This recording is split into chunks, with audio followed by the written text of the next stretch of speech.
So join me on a little walking tour to Pine Tree Beach Hotel and Resort. And it's not a room review, this is just a quick overview of the accommodation and what to expect if you come in here and stay in it. It's right on the beach, it's beachfront.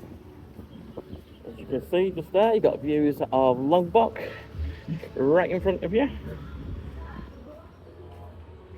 Looks like the hotel is just going through a little bit of renovation work at the moment. But I'm just going to show you what it looks like.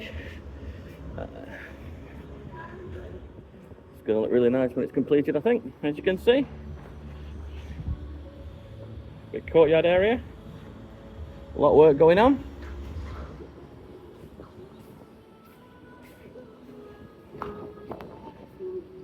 The bar's open at the moment.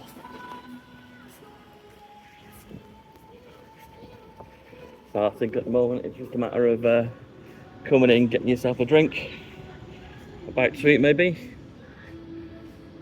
Well, the renovations are happening. Okay, there you go.